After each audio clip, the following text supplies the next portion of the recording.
할렐루야. 우리 옆에 분을 한번 축복합시다. 당신은 주님의 보석입니다.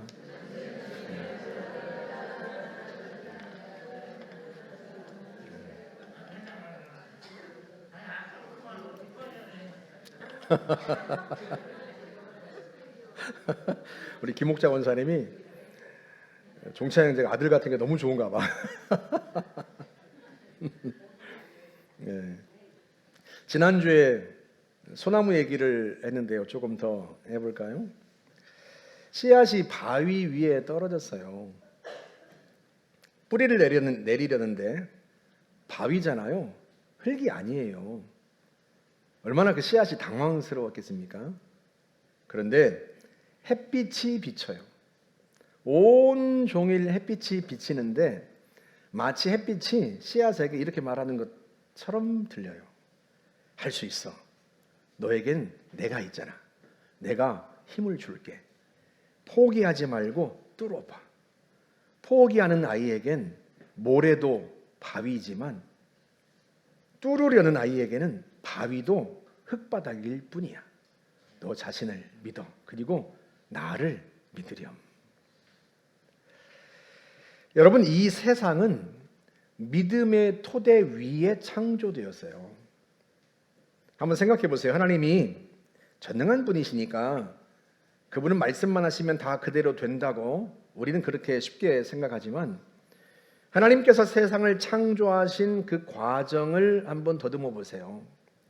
하나님이 빛이 있으라 하고 말씀하시기 이전에 하나님이 지으시고자 하는 세상에 대한 설계도가 하나님의 마음 속에 있습니다. 하나님의 생각 속에 그 설계도가 있어요. 그리고 하나님은 자기 마음 속에 있는, 자기 생각 속에 있는 온 세상, 온 우주에 대한 그 설계도대로 자신이 선포하면 될 걸 믿으세요. 하나님 안에는, 하나님의 마음 속에는 그 믿음으로 충만합니다. 하나님께서 자신이 말씀하시면 말씀하신 대로 될 줄 믿으시기 때문에 공허한 그 어둠 가운데서 빛이 있으라 하고 선포하신 거예요. 이 세상은 본질적으로 그 하나님의 믿음 위에 세워졌습니다. 세상이 믿음 위에 세워졌기 때문에요. 당연히 이 세상은 믿음으로 작동합니다. 그것이 예수님께서 공생의 기간 동안에 그렇게도 믿음을 강조하셨던 이유입니다. 네 믿음대로 되어라. 예수님은 자신이 지으신 그 세상의 알맹이를 보여주고자 하셨던 거예요. 여러분, 호빵도 겉은 하얗지만 그 속은 보이지 않지만 단팥으로 가득 차 있지 않습니까? 마치 세상이 그런 거예요. 이 세상은 눈에 보이는 것이 전부가 아닙니다. 눈에 보이지 않지만 그 세상의 중심, 그 세상 속에는 믿음으로 충만해 있는 거예요. 주님은 그걸 보여주려고 하셨던 거죠. 믿음 위에 지어진 세상이기 때문에 이 세상은 다른 무엇이 아니라 믿음으로 작동된다. 그 진리를 주님은 깨우쳐 주고 싶으셨습니다. 그 대표적인 장면이 바로 오늘 본문이에요. 본문에는 한 중풍병자가 등장합니다. 증세가 얼마나 심각했는지요. 몸을 가눌 수가 없어요. 그래서 4명이 그를 들것에다가 눕히고 메고 왔단 말이죠. 예수님에 관한 소문을 들은 거예요. 예수님께서 나병을 낫게 하셨다는 소문이 온 갈릴리에 퍼졌습니다. 그 당시 나병은 불치병입니다. 예수님께서 나병 환자에게 아무에게 아무 말도 하지 마라 하고 당부하셨지만 이 나병 환자는 얼마나 감격스러운지요. 만나는 사람마다 예수님께서 자기를 치유하셨다고 퍼뜨리고 다닌 거죠. 그 예수님에 관한 소식이 이 중풍병자에게도 닿았습니다. 그리고 그 순간에 희망의 빛이 절망을 뚫고 들어온 거죠. 예수님께서 그를 고치셨다면 나도 고치실 것이다. 게다가 마침 예수님께서 가버나움에 오셨어요. 그 동네에 오신 거죠. 여러분 같으면 어떻게 하시겠습니까?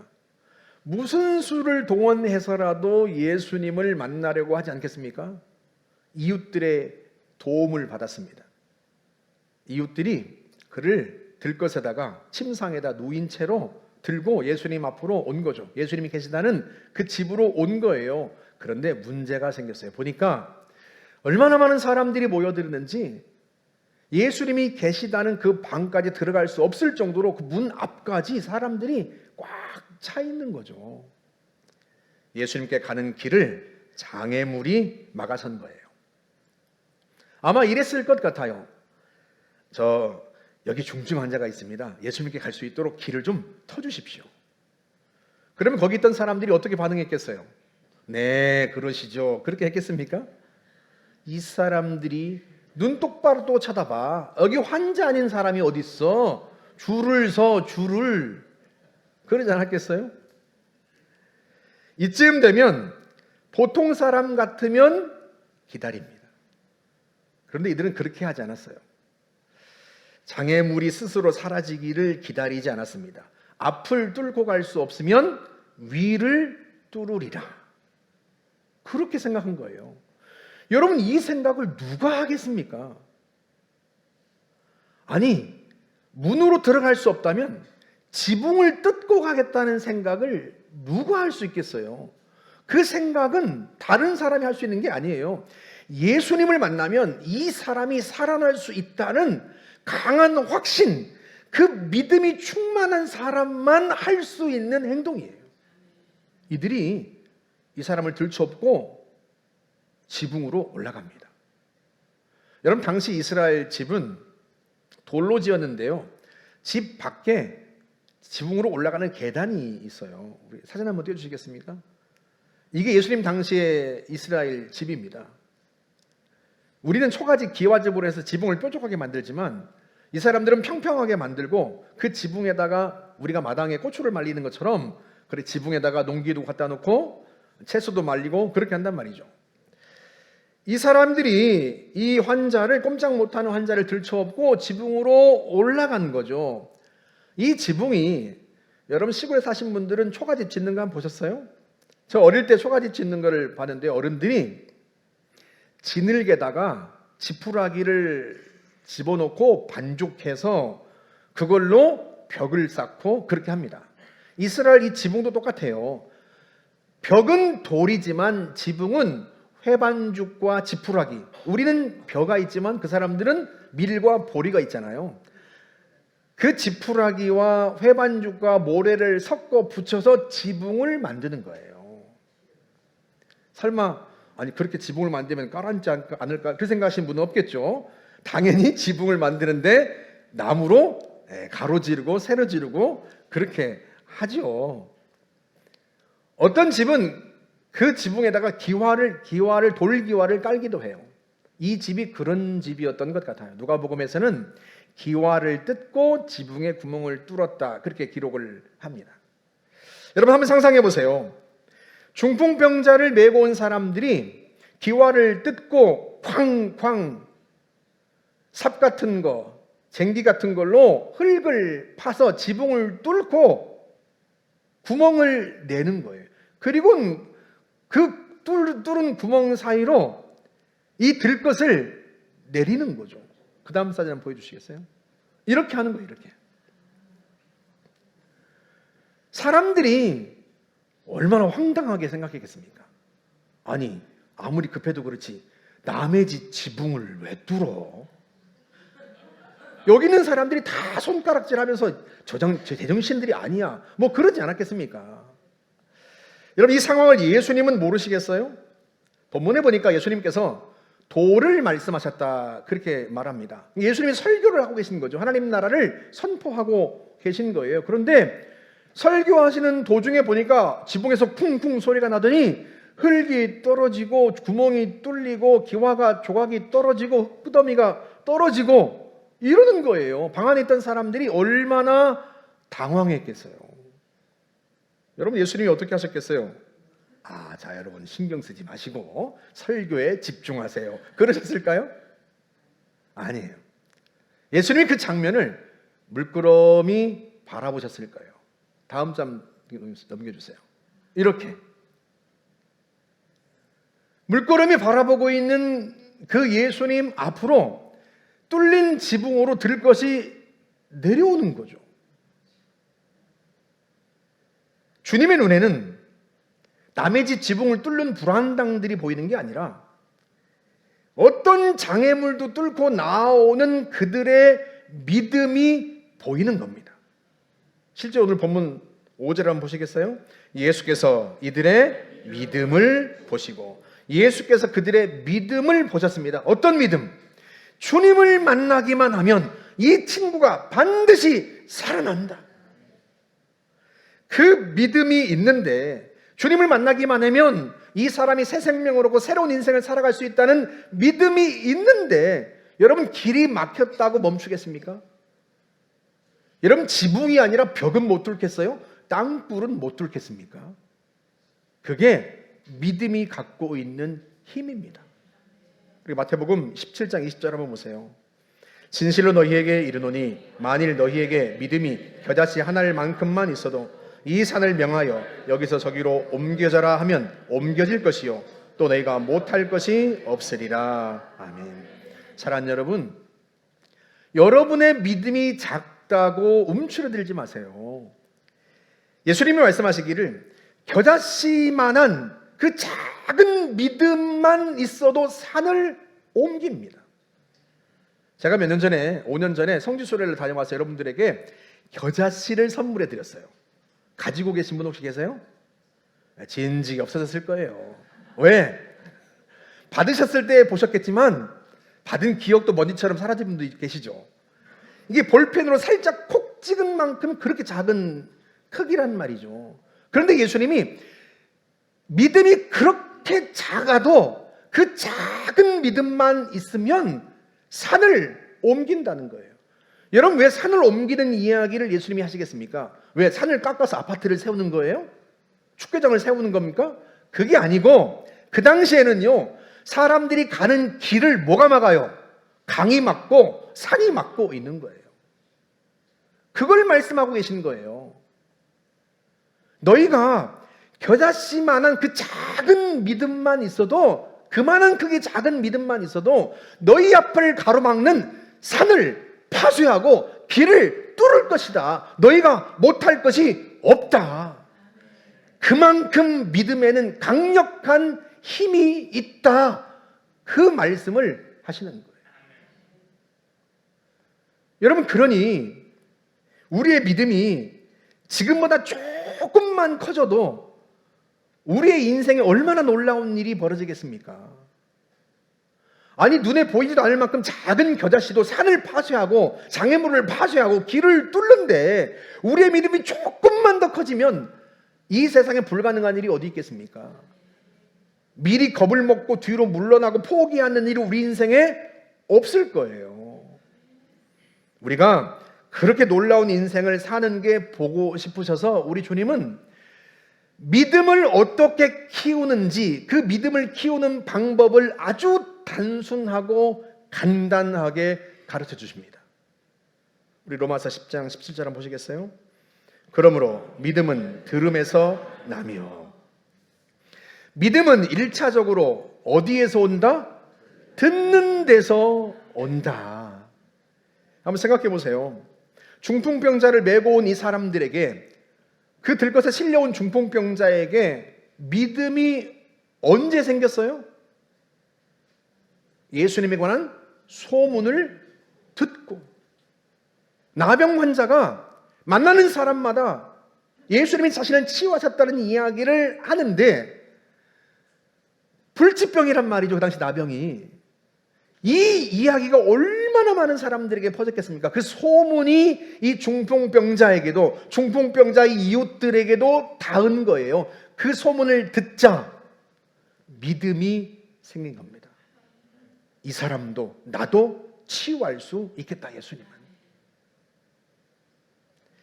한 여인이 12년이나 혈루증으로 하혈을 하고 고통받았단 말이죠.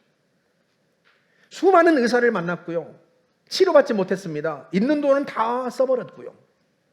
만성적인 질병이고 고질적인 질병입니다. 그런데 어느 날 이 여인이 내가 예수님의 옷자락만 만져도 낫겠다라는 믿음이 생겼어요. 여러분, 믿음이 어디에서 생겼어요? 소문을 들었습니다. 마가복음 5장 27절을 보세요. 예수의 소문을 듣고 무리 가운데 끼어 뒤로 와서 그의 옷에 손을 대니, 예수님에 대한 소문을 듣자 믿음이 생겼는데요. 이 믿음이 어떤 믿음인가 하면 예수님께서 자기 머리에 안수하고 자기를 만져주시고 그러면 낫겠다, 그게 아니라 예수님과 상관없이 예수님의 옷자락만 자기가 만져도 나을 거란 믿음이 생긴 거예요. 그 믿음이 어디로부터 왔다고요? 듣는 데서 온 거예요. 믿음은 근본적으로 듣는 데서 온다. 우리 로마서 10장 17절을 전체를 다시 한번 볼까요? 그러므로 믿음은 들음에서 나며 들음은 그리스도의 말씀으로 말미암았느니라. 말씀을 듣는 데서 믿음이 온다. 그러니 무엇을 들어라? 그리스도의 말씀을 들어라. 너희에게 믿음이 있기를 원한다. 제가 여러분에게 죄송한데 헬라 원문을 써놨어요. 여러분이 발음을 못하시니까 제가 친절하게 한글도 밑에 써붙였습니다. 알아. 그러므로 헤피스티스, 믿음은 엑소, 아코에스, 들음으로부터. 헤데 아코에, 데 그리고 헤 아코에, 그 들음은 디아, 통하여. 무엇을 통하여? 프레마토스 그리스도. 레마토스가 아니라 이게 히읗 발음이 들어가서 프레마토스예요. 그리스도. 이 본문을 그대로 직역하면, 그러므로 믿음은 들음으로부터, 그리고 그 들음은 그리스도의 말씀을 통하여. 이걸 우리말이 이해하기 쉽게 번역을 해놓은 건데요. 여러분, 그리스도의 말씀이라고 하는 프레마토스 크리스토 앞에 나온 그 디아라고 하는 전치사가 행위의 통로를 가리키는 전치사예요. 그 행위가, 듣는 행위가 무엇을 통해서 왔는가, 왜 들으려고 했는가, 무엇이 들려서 들으려고 했는가, 그 행위의 통로를 가리킨 단어예요. 그래서 이 전치사의 그 의미를 살려가지고 본문을 전체를 다시 좀 더 이해하기 쉽게 번역을 하면 이렇게 번역할 수 있습니다. 믿음은 들음으로부터 발생하는데, 믿음을 발생하는 이 듣는 행위는 그리스도의 말씀을 통하여 와야 한다. 하나님이 세상을 창조하실 때 만들어 놓으신 일반적인 원리에 믿음이란, 그것이 어떤 것에 관한 믿음이든 무엇에 관한 믿음이든 믿음은 일단 듣는 데서 온다. 예를 들어서 어떤 것에 관한 믿음은요, 그것에 관해 들을 때 생기는데요. 가짜 뉴스일지라도 그것을 계속 듣다 보면요, 그게 진짜인 것처럼 믿어집니다. 우리의 마음에 믿음이 생겨요. 거짓말도 그게 계속 듣다 보면요, 그 거짓말이 진짜인 것처럼 믿어집니다. 우리는 생각하기를 아니 왜 북한 사람들이 김일성을 신처럼 모실까? 이해가 안 되지만 어렸을 때부터 계속 들려준 거예요. 제가 어렸을 때 잘 이해가 안 되는 게 세뇌를 시킨다는 거예요. 어린 아이들이 세뇌란 말을 어떻게 알겠습니까? 선생님은 공산당은 세뇌를 시켜. 그래가지고 애들이 김일성을 신처럼 떠받드는 거야 하는데, 세뇌란 말을 이해를 못 하잖아요.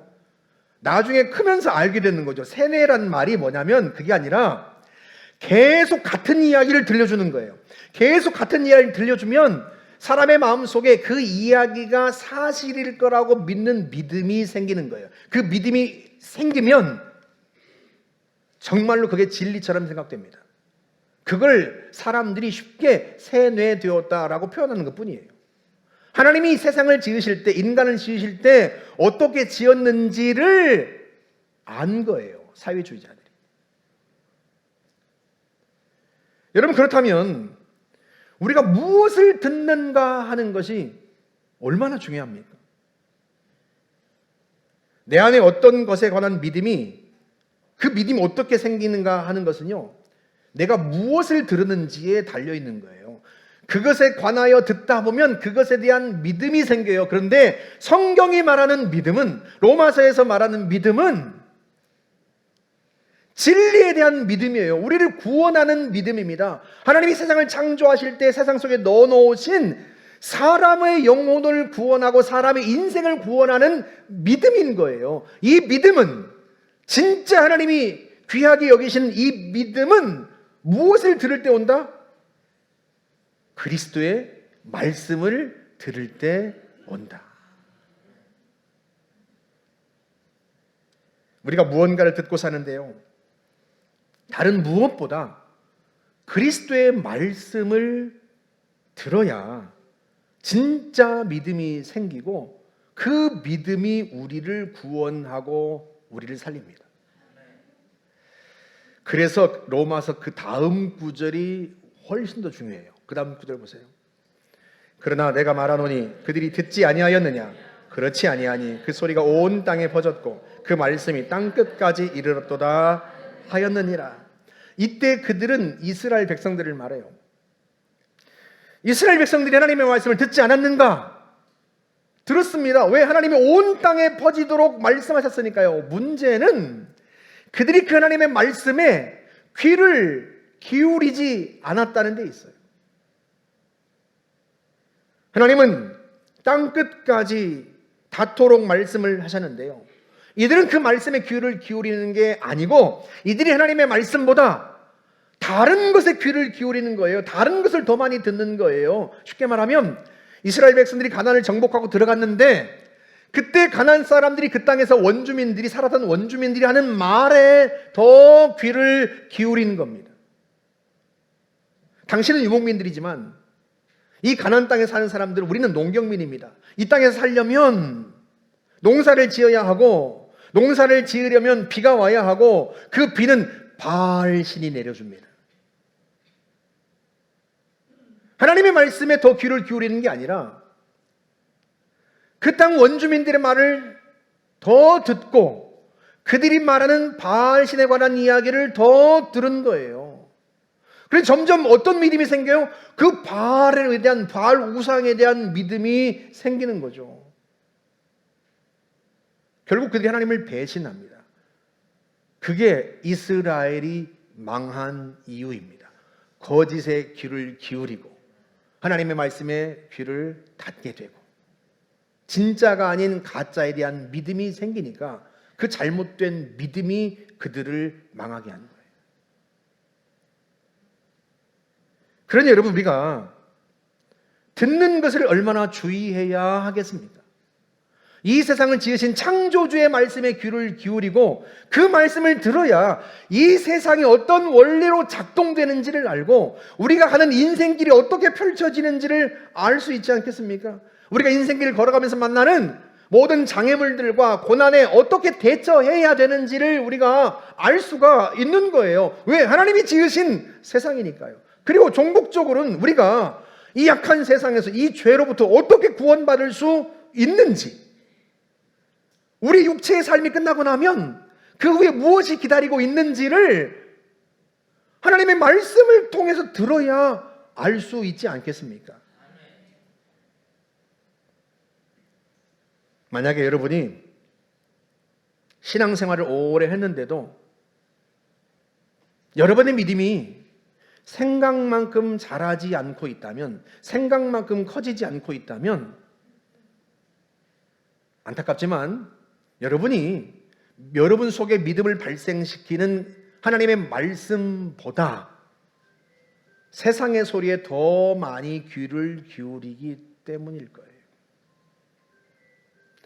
요즘 사람들을 보니까요, 화장실 들어가면 앉아가지고 제일 먼저 뭘 꺼내요? 핸드폰을 꺼냅니다. 핸드폰을 꺼내서 뭘 키세요? 유튜브.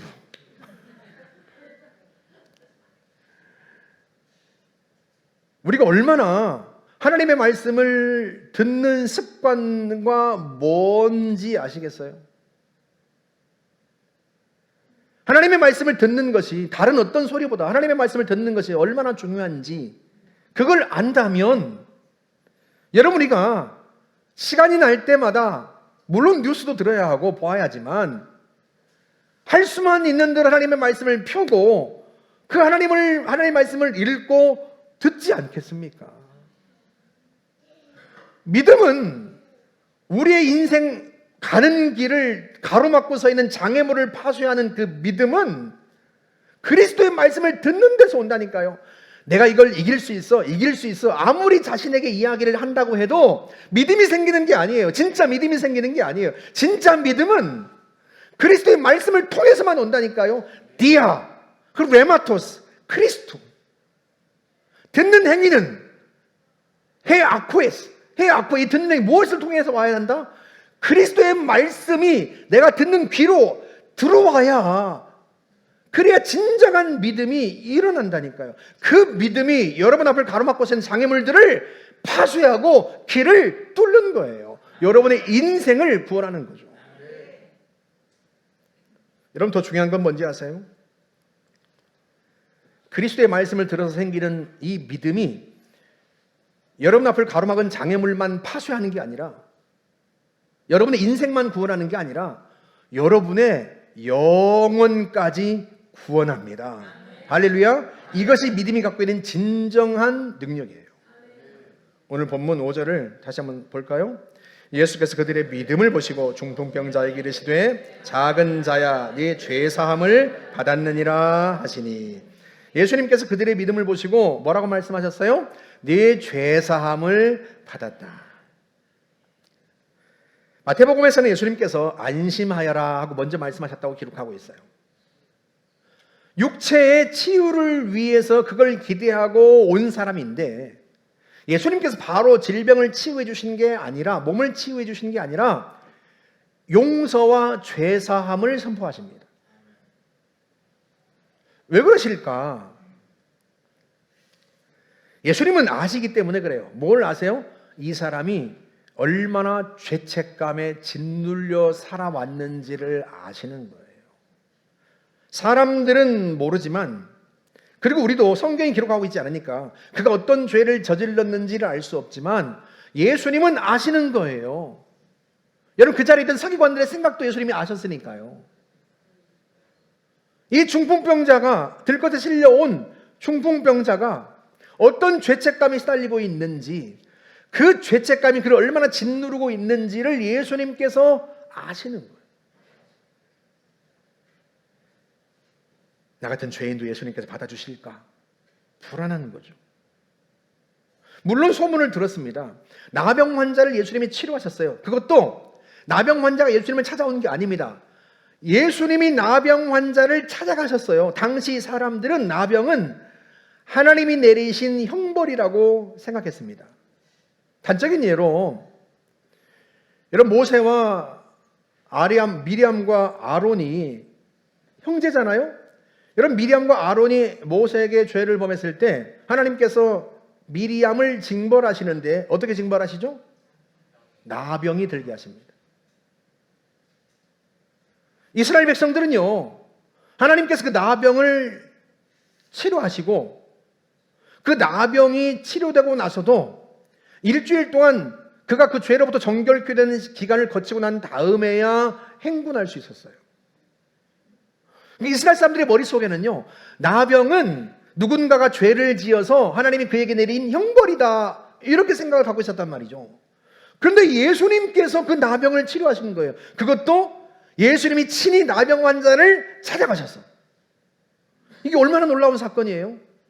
하나님이 내리신 형벌, 그래서 인간이 고칠 수 없는 그 질병을 예수님이 찾아가셔서 고치셨다. 그 소식을 들었을 때 이 중풍병자가 무슨 생각을 했겠습니까? 예수님이 나의 병도 고쳐주시지 않을까?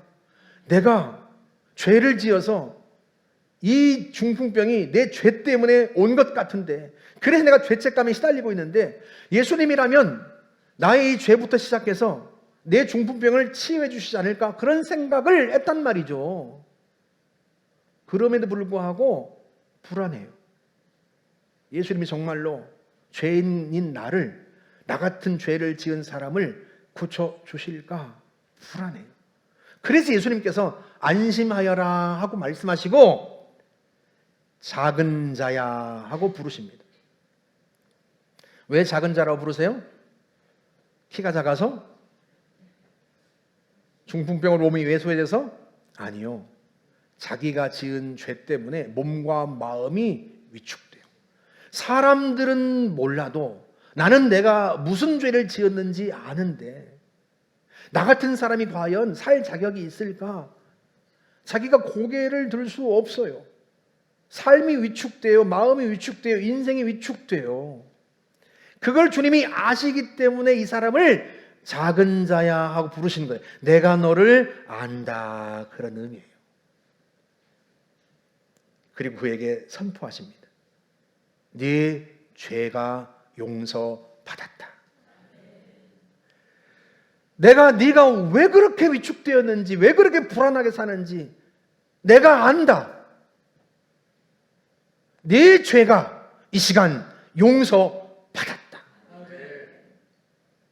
예수님은 육체의 질병을 치유받으려고 온 이 사람에게 육체의 질병을 치유하기 이전에 그의 죄를 씻고 그의 죄를 용서하고 용서의 선언을 하신 거예요. 여러분, 이게 얼마나 놀라운 선물이냐면 예수님께서 이 죄 용서를 선포하신 것은요, 위험을 무릅쓰고 하신 일이에요. 여러분 생각해 보세요. 지금이 공생의 초기입니다. 이제 막 공생애를 시작하신 거예요. 그런데 네 죄가 용서받았다 하고 선포하자 그 자리에 있던 서기관들이, 구약 성경을 연구하고 필사하고 가르치는 이 서기관들이 속으로 생각하기를 신성모독이로다, 분노합니다. 하나님 외에 누가 감히 죄를 선포한단 말인가? 죄 용서를 선포한단 말인가? 여러분, 결국은 이 사건이요, 이제 막 공생애를 시작하신 순간인데 예수님이 죄 용서를 선포하신 이 사건이 서기관들이, 종교 지도자들이 예수님을 신성모독으로 몰아서 죽이도록 하는 단초를 제공합니다. 예수님도 그럴 걸 아세요. 그럼에도 불구하고 주님은 사람들에게 자신이 죄를 용서할 수 있는 권세가 있다는 걸 알게 하고 싶으셨어요. 그 중에서도 누구에게? 지금 죄 때문에 위축되어 있는, 인생이 쪼그라들어 있는 바로 눈앞에 있는 이 사람에게 주님은 제일 먼저 자신에게 죄 용서의 권세가 있다는 걸 알게 하고 싶으신 거예요. 그래서 작은 자야, 네 죄가 용서받았다 선포하시는 거예요. 병은 그 순간 이미 나은 거예요. 할렐루야. 할렐루야. 장애물을 뚫고 온 그에게, 그를 데리고 온 사람들의 그 믿음 앞에서 주님은 육체의 질병만이 아니라 죄사함과 영혼의 구원이란 놀라운 선물을 하신 거예요. 작은 자야, 안심하여라. 너의 죄가 용서받았다. 내 인생이 새로워졌다. 하나님 앞에서 너의 영혼과 너의 인생 전체가 새로워진 거야. 선포하신 거예요. 그게, 그 놀라운 구원의 사건이 어디로부터 시작되었다고요? 믿음에서부터 시작된 거예요. 듣고 주님을 향한 믿음을 가지고 나온 사람들에게 우리 주님께서 죄사함과 영혼의 구원을 선포하시고 그 질병까지 깨끗하게 치유해 주신 거죠. 할렐루야. 할렐루야. 이것이 믿음이 갖고 있는 능력입니다. 개국문 박미선 씨를 아시죠? 사진 한번 보여주시겠어요? 남편하고 찍은 사진인데 주여. 작년 초에 이분이 유방암 진단을 받았어요. 그래서 모든 활동을 멈추고 항암 치료를 했는데요. 1년이 지나고 나서 지난 12일 이분이 암 투병하면서 힘든 시간을 보낼 때 그 마음을 담은 찬양을 발매했어요. 찬양 제목이 감사가 흘러나와. 아니, 어떻게 암 진단을 받고 약물 치료와 방사선 치료를 하고 있는데 어떻게 감사가 흘러나올까 하고 보니까 박미선 씨가 이렇게 말을 해요. 몸에 병이 찾아오니 세상의 모든 것이 다르게 느껴졌다. 작은 것 하나까지도 감사하지 않은 것이 없었다. 치료 때문에 일을 쉬고 산책을 하는데 길가에 핀 꽃조차 아름다웠다. 어떻게 이런 감사의 고백이 나올 수 있는지 저는 최근에 우리 아버지를 통해서 새삼 깨달았어요. 말씀드렸죠. 의사를 만나고 나와서 아버지가 하신 첫마디가 40년 덤으로 살았다. 여러분, 이건 영혼이 구원받은 사람만이 할 수 있는 고백이에요. 죽음이 두렵지 않아요. 죄가 용서받고 영혼이 구원받았기 때문에 두려운 게 없습니다. 오히려 지나온 삶이 감사하고요, 덤으로 산 것 같아요. 박미선 씨가 말했잖아요. 작은 것 하나까지도 감사하지 않은 것이 없다. 이게 죄가 용서받고 영혼이 구원받은 사람들이 누리는 복입니다. 여러분, 곡을 고요셉이라고 하는 분이 작곡을 했는데요, 이분이 투병 기간에 새삼 주님께 크게 감사했다는 박미선 씨의 말을 듣고 감동을 받은 거예요. 그래서 자기가 곡을 작곡했는데 하는 말이 그 감사의 기쁨을 표현하기 위해서 찬양곡의 리듬을 경쾌하게 했다, 이렇게 말을 했어요. 제가 그 말을 듣고 이런 생각을 했습니다. 예수를 믿는 우리 인생이 그렇다. 주님이 나와 함께 하시기 때문에 고난 중에도 우리의 인생은 경쾌한 리듬으로 흘러갈 거다. 그리고 마침내 아름다운 찬양곡으로 완성될 거다. 내 인생 전체는 이 땅에서의 삶만이 아니라 영혼의 삶까지 포함해서 내 인생 전체는 그렇게 내 인생을 경쾌한 리듬으로 이끌어 가신 하나님을 찬양하는 찬양곡이 될 것이다. 이것이 믿음을 가진 자에게 하나님이 주시는 축복입니다. 사랑하는 여러분, 믿음은 어떤 장애물도 파쇄합니다. 믿음이 있으면 어떤 장애물도 뚫을 수 있습니다. 그 장애물이 질병이든 취업의 난관이든 관계의 난관이든 겨자씨만한 작은 믿음만 있어도 우리는 우리 앞을 가로막고 서 있는 그 장애물들을, 산 같은 장애물을 파쇄하고 바위도 뚫고 길을 뚫습니다. 어떤 상황에서도 믿음이 우리 인생을 경쾌한 리듬으로 이끌어 갈 거예요. 여러분, 인생만 그래요? 믿음은 이 땅에서의 인생만이 아니라 우리의 영혼까지 경쾌한 찬양곡으로 만들 겁니다. 믿음은 우리 자체가 찬양곡이 되게 하는 거죠. 우리의 죄를 대신 짊어지고 십자가에 죽으신 주님, 우리를 구원하기 위해서 무덤에서 부활하신 주님, 그렇게 우리의 영혼을 구원하신 주님을 향한 찬양곡이 되게 한다. 우리의 인생 전체가 무엇이? 믿음이. 사랑하는 여러분, 그 믿음을 우리는 선물로 받았습니다. 저와 여러분 속에 그 믿음이 있어요. 이제 우리는 매 순간 그 믿음을 점점 키우고 그 믿음의 능력을 발휘해서 보이는 세계와 보이지 않는 세계에서 우리 앞을 가로막고 있는 장애물들을 뚫고 인생길을 걸어가는 거예요. 우리 인생 전체가 영혼까지 포함해서 하나님을 향한 찬양곡이 되도록, 한날 한날이 여러분의 믿음이 자라가는 날들이 되고 여러분의 인생 전체가 그 믿음의 증거요, 하나님을 향한 찬양이 될 수 있기를 주님의 이름으로 축복합니다. 주님의 이름으로 축복합니다. 우리 같이 한번 찬양하고 함께 한번 기도합시다. 나의 믿음 주께 있네. 내가 주님을 믿는 것이죠. 그 고백을 담아서 하고요, 찬양하고 나서 두 가지를 기도하는. 첫 번째, 주님, 매일매일 조금씩 내 믿음이 자라게 해주십시오. 내가 주의 말씀에 늘 기울이겠습니다. 첫 번째. 두 번째, 주님, 내가 가진 믿음, 작은 믿음일지라도, 겨자씨만한 믿음이라도 산을 뚫을 수 있다고 하셨으니 주님, 내 앞을 가로막은 질병을 파쇄하십시오. 내 앞을 가로막은 장애물들을 파쇄해 주십시오. 길을 열어 주십시오. 내가 믿음으로 선포할 때 길이 열리게 하여 주십시오. 이 두 가지를 같이 한번 기도하도록 하겠습니다. 함께 찬양하십시다.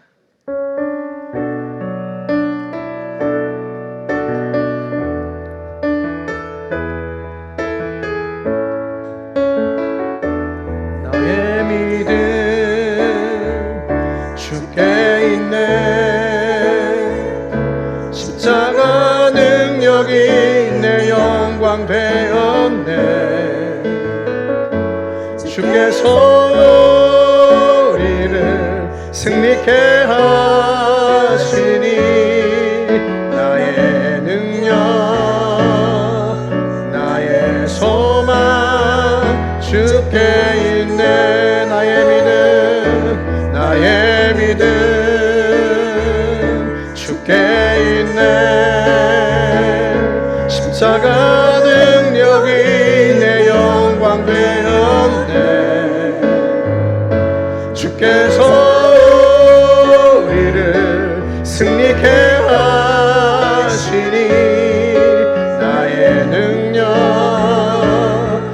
나의 소망 주께 있네. 한 번 더 나의 믿음 주께 있네. 십자가 능력이 내 영광 되었네. 주께서 우리를 승리케 하시니 나의 능력 나의 소망 주께 있네. 우리 두 가지를 기도합시다. 주님 나의 믿음을 더하여 주십시오. 두 번째, 내 믿음을 선포하며 장애물들을 파쇄합니다. 길은 열릴지어다. 두 가지를 같이 한번 주님 앞에 함께 기도하겠습니다. 전능하신 하나님 아버지, 우리의 믿음을 더하여 주시기를 바라고 원합니다. 내가 한 날 한 날 살아갈 때마다, 내가 새로운 날들을 살아갈 때마다 하나님께 새로운 날들과 더불어 우리의 믿음이, 내 안에 있는 믿음이 점점 더 자라고 점점 더 커질 수 있기를 원합니다.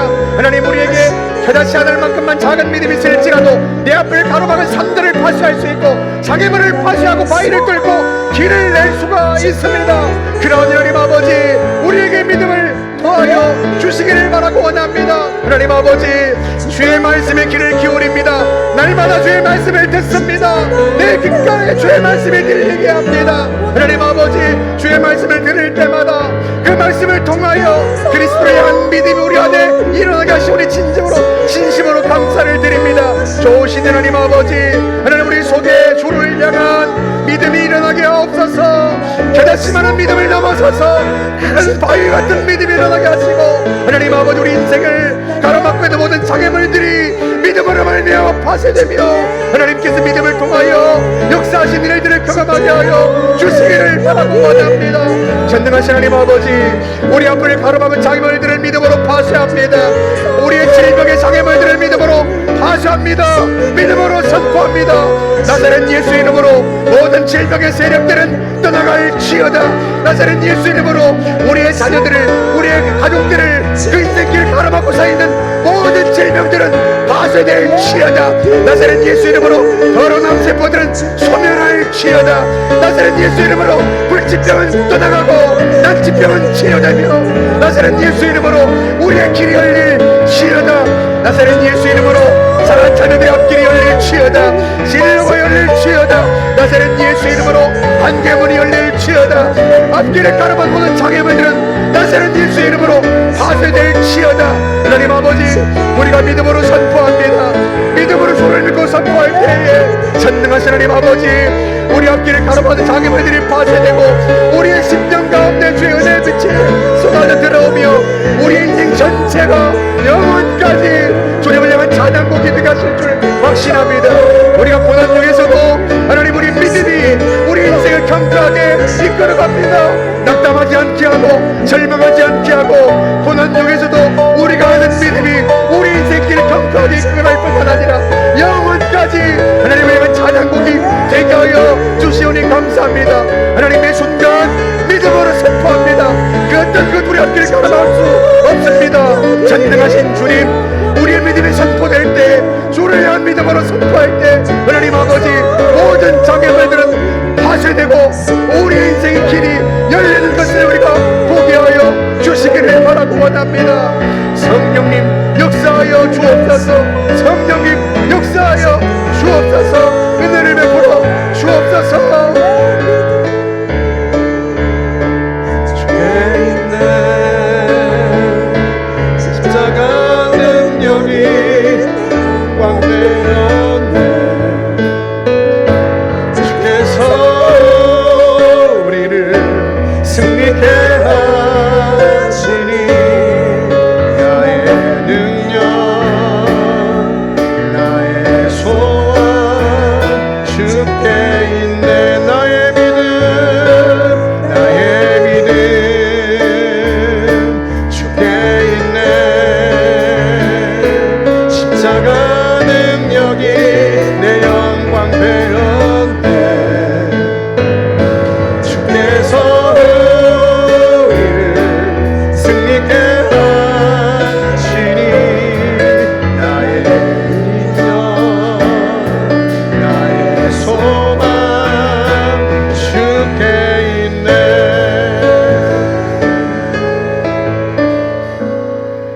하나님 감사합니다. 주님이 십자가를 앞두시고 제자들에게 발을 씻기시고 성찬 예식을 하시면서 그들에게 말씀하여 주셨습니다. 나를 믿는 자는 나와 같은 일을 그도 할 것이요 그보다 더 큰 일도 하리니 이는 내가 아버지께로 감이라. 예수 그리스도께서 아버지께로 가시기 때문에 주님을 믿는 모든 사람들이 주님과 같은 일을 할 수 있다고 말씀하여 주었습니다. 그 이유를 주님이 그 다음 절에 이렇게 말씀하십니다. 너희가 무엇이든지 내 이름으로 구하면 내가 행하리라. 너희가 내 이름으로 무엇이든지 구하면 내가 행하리라. 십자가에 죽으셨다 부활하신 주님께서 승천하신 이후에 우리를 고아와 같이 버려두지 아니하시고 주님의 영을 보내어 주의 영이 우리 안에 거하게 하시니 감사합니다. 주님이 우리와 함께 거하시면서 우리가 주 예수의 이름으로 무엇이든지 구하면 우리와 함께 계신 주님께서 친히 일하시고 역사하여 주시오니 감사합니다. 이는 아버지로 하여금 아들로 말미암아 영광을 받으시게 하려 함이라. 내 이름으로 무엇이든지 너희가 구하면 내가 행하리라. 주님의 언약의 말씀을 믿고 구합니다. 좋으신 하나님 아버지, 우리 앞에 놓인 장애물들을 파쇄하여 주시니 감사합니다. 우리의 자녀들이, 우리의 가족들이 당하고 있는 그 질병의 장애물들을 주님 우리의 믿음의 선포로 파쇄해 주시니 감사합니다. 나사렛 예수 이름으로 우리 가족을 앞길을 막고 있는 질병의 장애물들은 파쇄될 치여다. 나사렛 예수 이름으로 파쇄될 치여다. 주님이 일하시면 파쇄되지 않을 장애물들이 없고 주님이 일하시면 뚫리지 않을 길이 없습니다. 전능하신 주님, 주께서 오늘 이 시간에 우리 가족들이 겪고 있는 질병의 장애물들을 파쇄해 주시니 감사합니다. 암을 치료해 주시니 감사합니다. 백혈병을 치료해 주시니 감사합니다. 다기통계 축증을 치료해 주시니 감사합니다. 복합부의 동정증후군을 치료해 주시니 감사합니다. 사랑하는 성도들의 허리와 다리와 무릎과 관절과 하나님 성인병을 치료해 주시니 감사합니다. 하나님 아버지, 주님 우리를 치료해 주시니 감사합니다. 주님이 치료하지 못할 병이 없으니 감사할 따름입니다. 하나님 아버지, 우리의 믿음의 선포를 들으시고 우리에게 역사하신 주님을 찬양합니다. 하나님 아버지, 우리 인생 전체가 영원까지 그 놀라우신 주님, 우리 곁에서 우리를 위해 일하시는 주의 이름으로 기도하고 부르짖는 믿음으로 기도한 성도들에게 역사하시는 그 주님을 찬양하는 찬양곡이 되게 하여 주시니 감사합니다. 주님, 우리를 통하여, 우리 가족들을 통하여, 성도들을 통하여 하나님 영광 받아 주시옵소서. 감사드리며 예수님의 이름으로 기도하옵나이다. 아멘. 우리 하나님 앞에 감사의 박수를 한번 올려드리시기 바랍니다.